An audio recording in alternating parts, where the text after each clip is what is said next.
Right now, somewhere on this earth, a mother in Gaza is holding her child under rubble, whispering just two words, Allahu Akbar, while the sky is falling. Right now, a Muslim doctor in Sudan is about to perform surgery with no electricity, no guarantee, no backup. And before his hands move, his lips do, Allahu Akbar.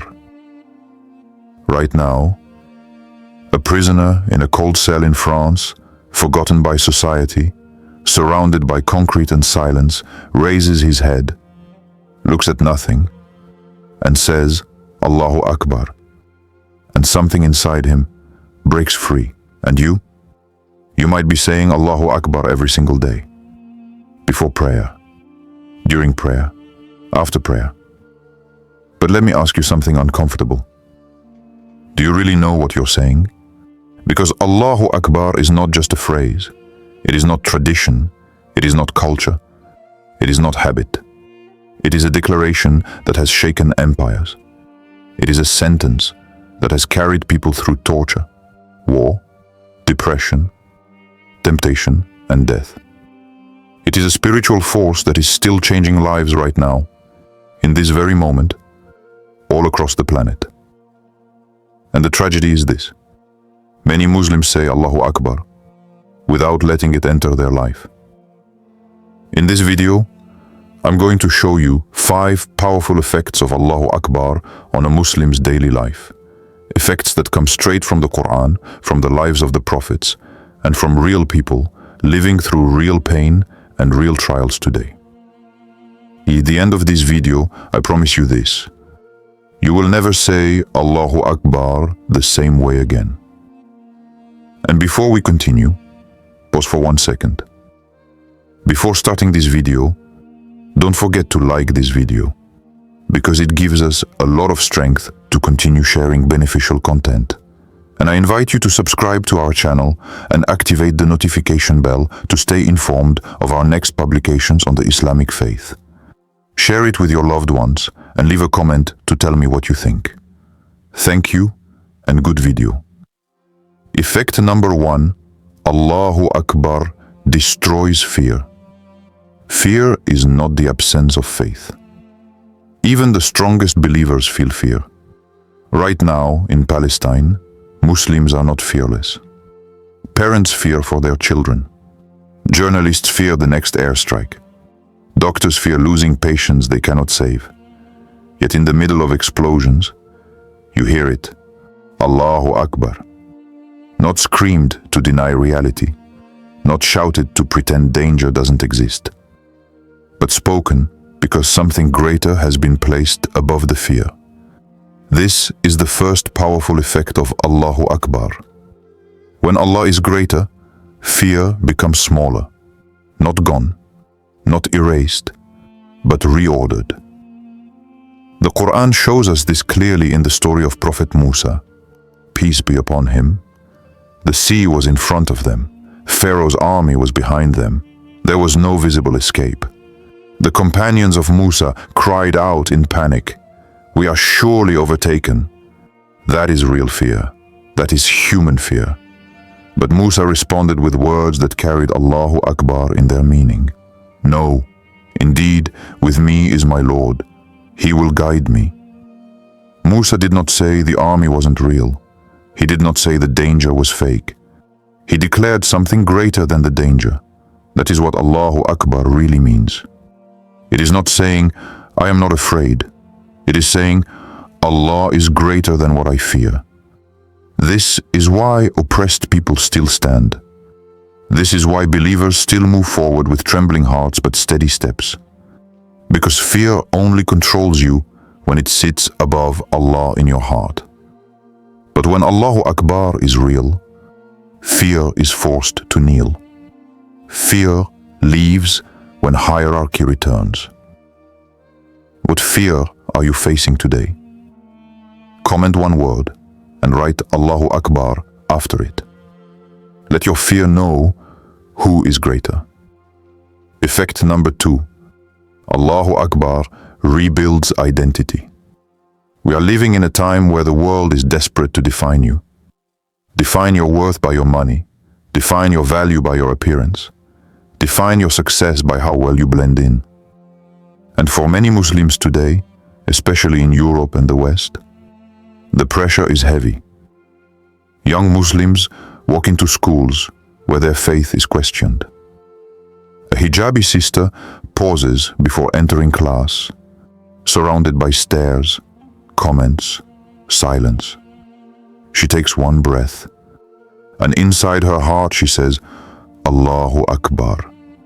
A brother is offered money, easy money, but it's haram. Everyone tells him, just this once, no one will know. He lowers his head and says, Allahu Akbar. That moment matters more than you think. Because Allahu Akbar is not just words, it is identity resistance. The Quran gives us one of the most powerful examples of this in Bilal ibn Rabah, radiallahu anhu. Bilal was tortured under the burning sun. A heavy stone was placed on his chest. He was beaten, humiliated, and told to deny his faith. And what did he say? Not speeches, not arguments, not explanations. Just one word repeated from a broken body and an unbroken soul. Ahad, Ahad, one. Allah is one. Allah is greater. Bilal's tormentors controlled his body, but Allahu Akbar had already rebuilt his identity.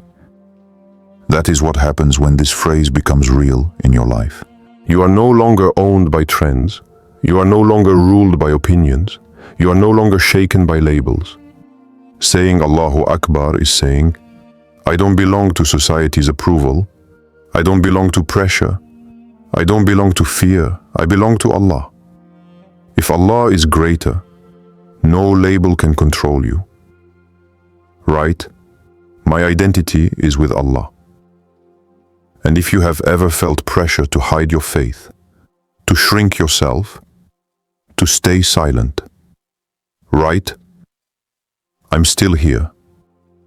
Because when Allah is greater, you never disappear. Effect number 3. Allahu Akbar heals the heart. Some wounds don't bleed. Some pain doesn't scream. Anxiety, loneliness, grief that sits quietly in the chest. Right now, across the world, Muslims are carrying invisible weight. Families torn apart by war. People displaced from their homes. Refugees standing in lines, holding memories instead of possessions. And in those moments, Allahu Akbar is not shouted.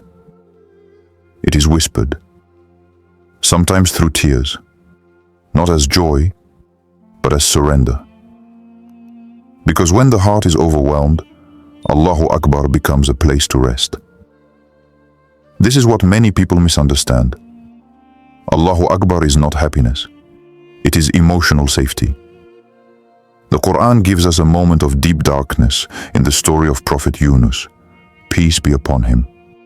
He was not just alone, he was trapped inside the belly of the whale, surrounded by layers of darkness, the night, the ocean, the prison of his own regret.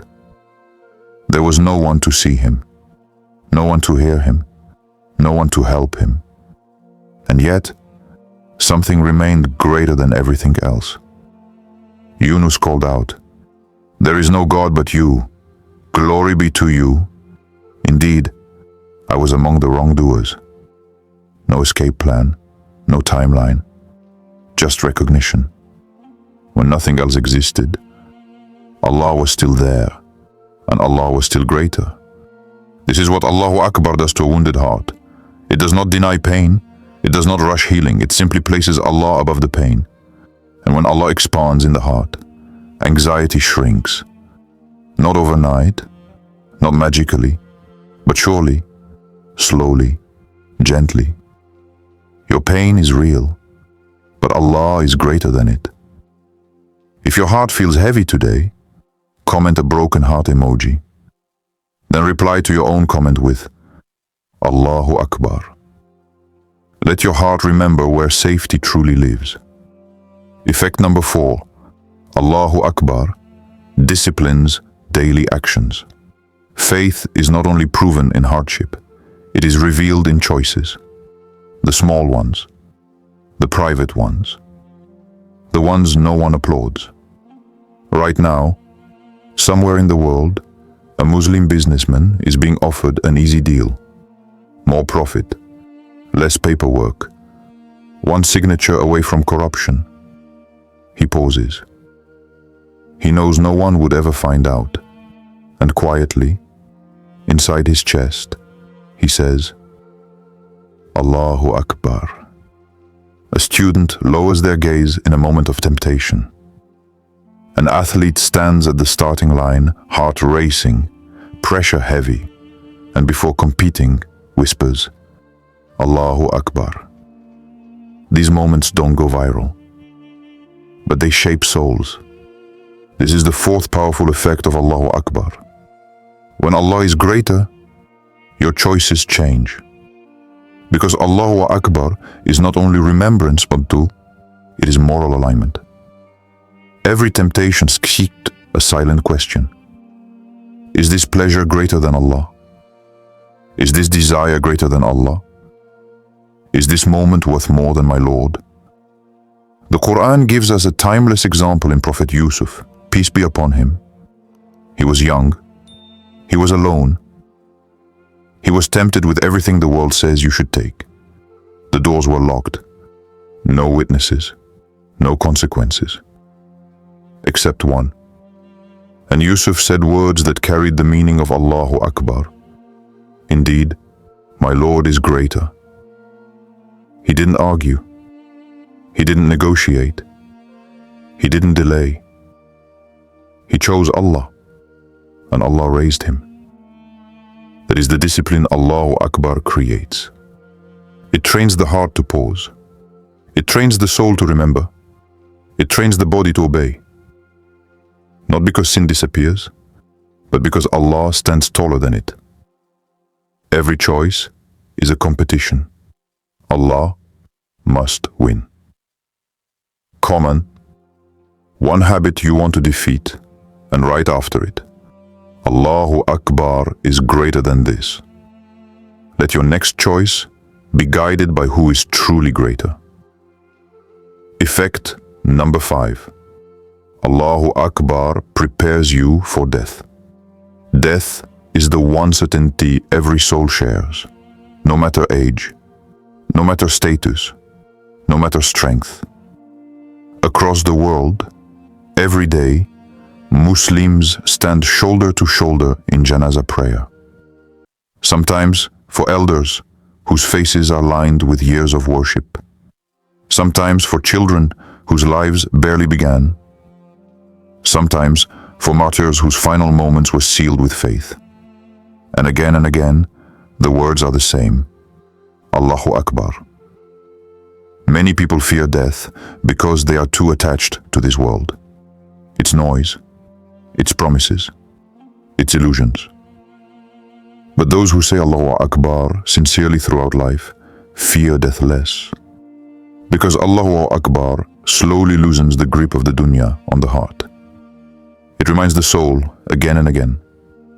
This world is not the greatest thing. Comfort is not the greatest thing. Life itself is not the greatest thing. Allah is. The Quran reminds us with calm certainty, every soul shall taste death. But not every soul is prepared. Allahu Akbar is preparation. It trains the heart to let go. It teaches the soul where it is returning. It turns death from an unknown terror into a meeting with the one who was always greater. For the believer, death is not disappearance. It is transition. And when Allah has been greater than fear, greater than pain, greater than desire, greater than life, then He is greater than death too. If Allah is greater than life, He is greater than death. If you want to meet Allah with peace in your heart, write Allahu Akbar until my last breath. Let these words become familiar on your tongue before they become your farewell. Powerful closing plus final engagement. Now, slow down. Take one breath and say it with awareness, not out loud yet, just in your heart. Allahu Akbar. Again, Allahu Akbar. These are not ordinary words. This is the declaration that raised nations when they were weak, that healed hearts when nothing else could, that shook tyrants who thought they were untouchable, that saved souls when the world had abandoned them. Allahu Akbar has crossed centuries, crossed prisons, crossed battlefields, crossed hospital rooms, crossed broken homes, and reached you. And now you know what it really means. It means Allah is greater than fear, greater than labels, greater than pain, greater than temptation, greater than life, greater than death. So don't let it remain only on your tongue. Let it shape your choices. Let it steady your heart. Let it define who you are. And if this video changed how you see Allahu Akbar, like the video so it reaches someone who needs this reminder today. Share this with one person who is struggling, afraid, or tired. And subscribe if you want reminders that no matter what you face, Allah is always greater. Until the next reminder, keep saying it, keep living it. Allahu Akbar.